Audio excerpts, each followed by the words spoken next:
ગુજરાત રાજ્યના અલગ અલગ શહેરોમાં ગરફોડ ચોરી કરનાર 8 આરોપીઓને રોકડા રૂપિયા 64,000ની મત્તાના મુદ્દામાલ સાથે મુંબઈ ખાતેથી પકડી પાડી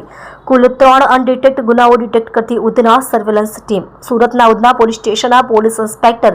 S.N. દેસાઈ તથા પોલીસ ઇન્સ્પેક્ટર J.S. જામરે નાઓના માર્ગદર્શન હેઠળ તથા surveillance police sub inspector M.K. ઈશાણી નાઓના નેતૃત્વ હેઠળ police sub inspector H.Z. Patel તથા હેડ કોન્સ્ટેબલ કમલેશભાઈ લીલાભાઈ તથા પોલીસ કોન્સ્ટેબલ ભાવેશભાઈ દુલાભાઈ નાઓ તથા પોલીસ કોન્સ્ટેબલ નાગેન્દ્રસિંહ રાજેન્દ્રસિંહ નાઓએ બનાવવાળી જગ્યાના સીસીટીવી ફૂટેજ તપાસી તથા સેલ ડમ્પની માહિતી મેળવી ઉપરોક્ત ગુનામાં ગરફોડ ચોરી કરનાર આરોપીઓ સિરાજ જમઈ ખાન ઉંમર વર્ષ 32 ધંધો મજૂરી કામ રહે કમાટીપુરા થાના નાગપડા મુંબઈ મહારાષ્ટ્ર મૂળ વતન બનગઢી થાના ગિરન જિલ્લો સરાવસ્તી उत्तर प्रदेश तथा मेराज नुरुद्दीन खान उम्र वर्ष 28 धंधो मजूरी काम रहे डोंगरी थाना डोंगरी मुंबई महाराष्ट्र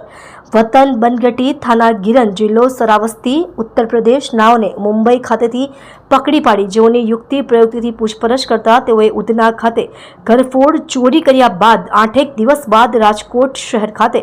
એક દુકાનનો શટર તોડી રોકડા રૂપિયા તથા મોબાઈલની ચોરી કરેલ હોવાનું જણાવેલ અને આજથી 2 મહિના પહેલા રાજકોટ શહેરમાંથી એક દુકાનનું શટર તોડી રોકડા રૂપિયા 1,50,000 તથા બાજુની દુકાનમાંથી રોકડા રૂપિયા 10,000 મળી કુલ્લે રૂપિયા 1,60,000ની ચોરી કરેલ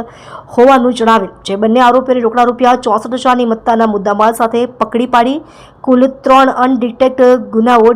ડિટેક્ટ કરી ઉપરોક્ત પોલીસ કર્મચારીઓએ ખૂબ જ સારી અને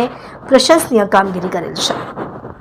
આપ જોઈ રહ્યા છો ગુજરાતની સૌથી પહેલા ખબર આપતી Surat express news channel director Rajesh મંગલેની સાથે।